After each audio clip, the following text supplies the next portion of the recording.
दोस्तों आज की कहानी है एक ऐसी लड़की के बारे में जो खुद को एक छोटे से टनल के भूल भुलैये में फंसा हुआ पाती है, जहां हर मोड़ पर बहुत सारे जानलेवा ट्रैप्स लगे हुए हैं और उसे अपनी जान बचाने के लिए इन छोटे छोटे टनल्स में खुद को घसीटते हुए आगे की ओर बढ़ना होगा। और आखिर कौन थी वो लड़की और ऐसा क्यों होता है इसके साथ, आइए जानते हैं सब कुछ आज के इस वीडियो में। कहानी की शुरुआत में हम एक लड़की को देखते हैं जिसका नाम लीसा होता है और वो अपनी जान देने के लिए एक सुनसान सड़क पर लेट जाती है ताकि कोई ट्रक के नीचे आकर उसकी जान चली जाए। पर जिंदगी जीना जितना मुश्किल नहीं होता, उससे कहीं मुश्किल जिंदगी को खत्म करना होता है और कार के नीचे आने से पहले ही वो उठ जाती है और वो कार वाला इंसान उस लड़की को अकेले सुनसान जगह पर देखकर उसे लिफ्ट देने को सोचता है और लीसा उसके साथ जाने को तैयार हो जाती है क्योंकि पिछले कई घंटों से उस सड़क पर कोई दूसरी गाड़ी नहीं आई थी। कार वाला इंसान लीसा को अपना नाम एडम बताता है और अब एडम उससे सुसाइड करने की वजह पूछता है और हमें पता चलता है कि लीसा की एक छोटी सी बेटी थी और एक हादसे में उसकी मौत हो गई थी और इस गम को वो झेल नहीं पा रही थी और इसलिए वो कई बार अपनी जान देने की कोशिश भी कर चुकी है। और अब एडम बहुत ही खामोशी से गाड़ी को चलाने लगता है। लीसा उस कार में बैठे बैठे बोर हो रही थी और इसलिए वो उस कार का रेडियो ऑन करती है और उस रेडियो पर चल रहे न्यूज से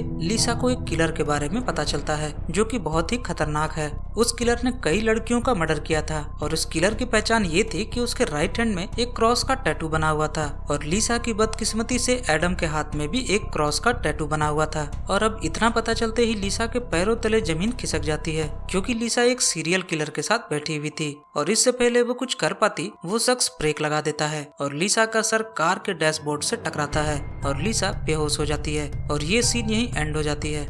अगले सीन में जब लीसा होश में आती है तो वो अपने आप को एक बहुत ही तंग जगह में देखती है और वो जगह इतनी छोटी थी कि लीसा ठीक से खड़ी भी नहीं हो पा रही थी। लीसा को कुछ भी समझ में नहीं आ रहा होता कि वो यहाँ कैसे पहुँची और उसके साथ क्या हुआ था। लीसा अपने हाथ में एक मोटे ब्रेसलेट टाइप की चीज भी बंधी हुई देखती है जिससे पीली रोशनी निकल रही थी और अब लीसा वहाँ के दरवाजे को जोर जोर से मारना शुरू कर देती है ताकि वो वहाँ से निकल सके, पर वहाँ तो कोई दूसरा रास्ता ही नहीं था। और अब लीसा हार मानकर वहीं बैठ जाती है और जोर जोर से रोने लगती है। पर तभी वहाँ एक छोटा सा दरवाजा खुलता है और उसे अपने सामने वहाँ से निकलने का रास्ता नजर आता है और लीसा तुरंत ही वहाँ से निकलने के लिए उस टनल में इंटर करती है, लेकिन उस टनल में इंटर करते ही उसके पीछे का दरवाजा बंद हो जाता है पर वो फिर भी आगे बढ़ती रहती है। पर तभी उसके सामने का रास्ता भी बंद हो जाता है और फिर लीसा के सामने एक बहुत ही छोटा रास्ता खुलता है। वो रास्ता इतना छोटा था कि उससे अपनी बॉडी को दीवारों से घसीटते हुए आगे बढ़ना पड़ता है और तभी उसकी नजर अपने हाथ में बंधी उस ब्रेसलेट पर पड़ती है जिसमें 11 मिनट का टाइमर पहले से सेट था। और अब लीसा को समझ में आ चुका था कि इस टाइमर के खत्म होते ही कुछ बहुत ही बुरा होगा जो शायद लीसा के लिए अच्छा नहीं होगा और वो फौरन ही आगे बढ़ने लगती है और फिर वो एक दूसरे टनल में पहुँचती है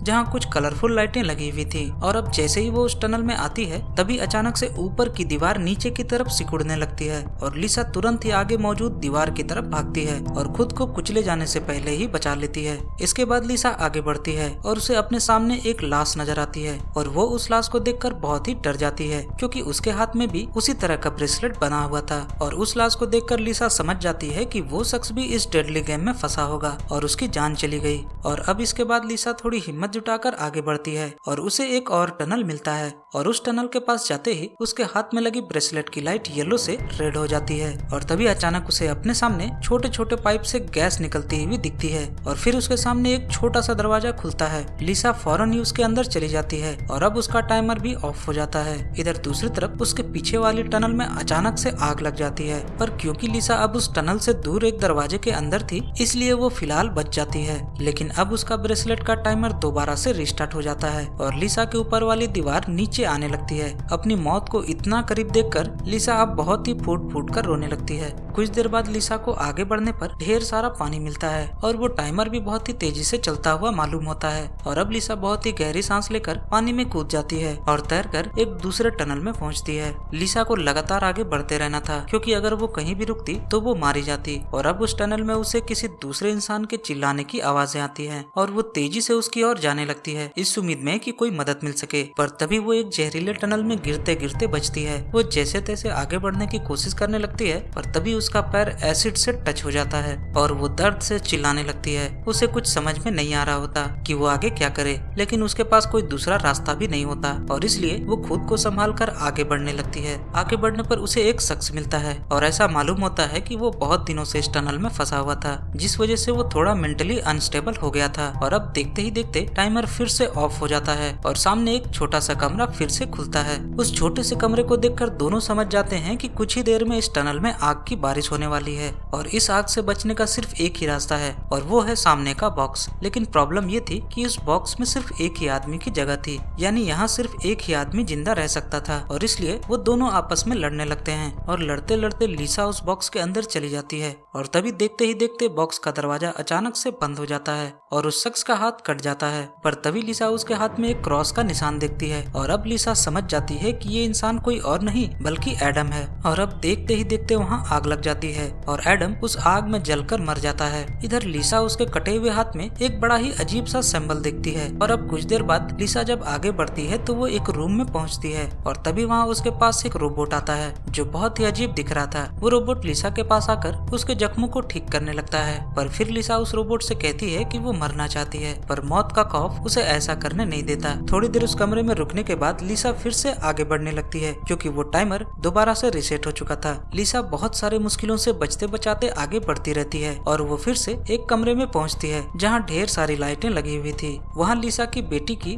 बचपन की तस्वीरें भी होती हैं, जिससे देखते ही हमें पता चलता है कि उसकी बेटी खिड़की से गिरकर मारी गई थी। लेकिन लिसा अपने बेटी की मौत के जिम्मेवार खुद को मानती थी और तभी हमें वहाँ एडम को दिखाया जाता है जो कि उस आग में मरा नहीं था। वो अधमरे हालत में लिसा पर अटैक कर देता है। वो दरअसल लिसा को मारना चाहता था और अब लिसा वहाँ से आगे की ओर भागने लगती है और अब लिसा अपने सामने एक छोटे से टनल को देखती है जहाँ बहुत सारे नुकीले वायर्स लगे हुए थे और अब लिसा को ना चाहते हुए भी अपनी जान बचाने के लिए उस टनल में जाना पड़ता है। टनल में जाते ही उसकी बॉडी उन तारों में उलझ जाती है और अब वो दर्द की वजह से चिल्लाने लगती है और उसके शरीर से बहुत सारा खून भी बहने लगता है और अब एक बार फिर से उसके हाथ में बंधा टाइमर भी ऑफ हो चुका था और अब फिर से आग की लपटें उस टनल में आने लगती है और अब लिसा को लगता है कि वो मरने वाली है क्योंकि वो समय पर उस बॉक्स के अंदर नहीं पहुंच पाई। पर तभी अचानक से लिसा के नीचे एक डोर ओपन होता है और एक बार फिर वो मरते मरते बचती है।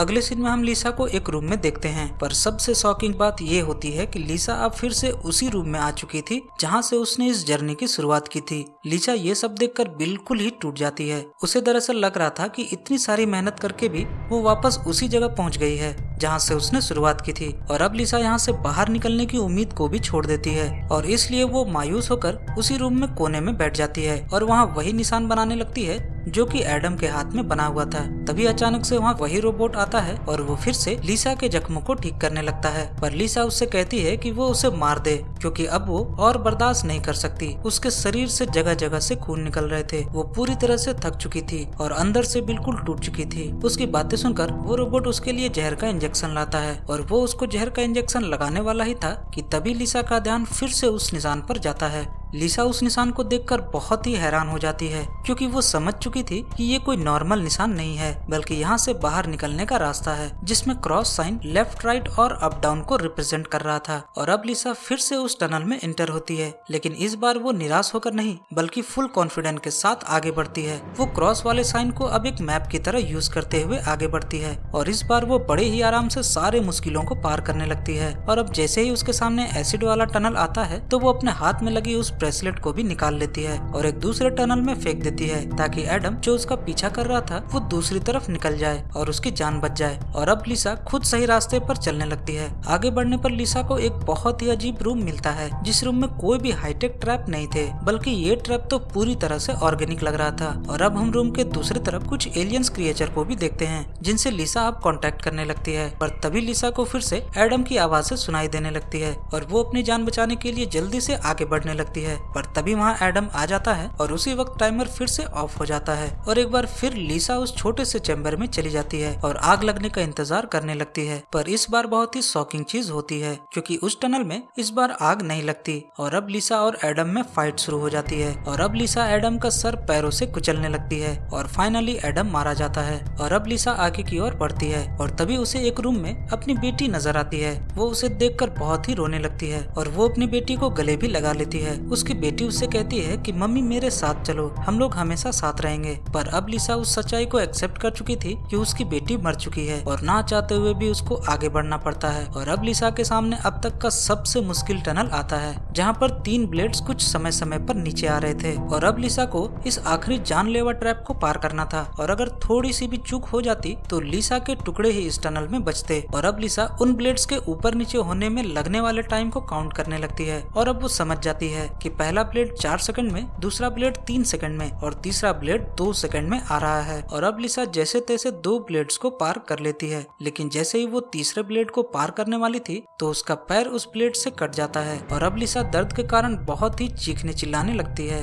उसके पास अब आगे बढ़ने के अलावा और कोई भी दूसरा ऑप्शन नहीं होता और इसलिए वो दर्द को बर्दाश्त करते हुए आगे की ओर बढ़ने लगती है। और अब जैसे ही वो खुले आसमान तक पहुंचती है तो उसे एक बहुत ही बड़ा झटका लगता है और उसे पता चलता है कि जिसे वो एग्जिट पॉइंट समझ रही थी वो तो बस एक डिस्प्ले था, यानी कि यहाँ से बाहर निकलने का कोई रास्ता है ही नहीं। और अब लिसा मौत को एक्सेप्ट कर लेती है और खुद को हौसला देती है कि चलो कोई बात नहीं, कम से कम मैंने इस टनल को तो पार किया। और अब वो अपनी आंखें बंद करके मौत का इंतजार करने लगती है। पर तभी अचानक से लिसा हवा में उड़ने लगती है और जिस जगह पर वो थी वो जगह बहुत ही तेजी से रोशनी में डूबने लगती है और ये सीन पूरी व्हाइट हो जाती है। अगले सीन में लिसा अपने आप को एक दूसरी जगह में पाती है और उस जगह पर बहुत ही सुकून था और लिसा वहाँ अपनी बेटी से भी मिलती है। लिसा को कुछ भी समझ में नहीं आ रहा होता और अपनी बेटी को देखकर वो उससे पूछती है कि क्या तुम मर चुकी हो, जिस पर उसकी बेटी कहती है कि मेरी बॉडी कई बार मर चुकी है पर अब हम दोनों साथ साथ रहेंगे। और अब हमें वहाँ के नज़ारे को दिखाया जाता है जो कि हमारी धरती तो बिल्कुल भी नहीं थी।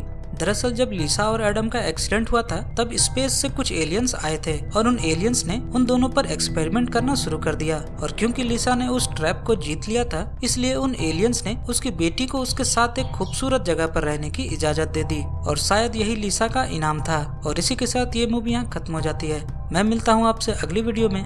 Bye bye.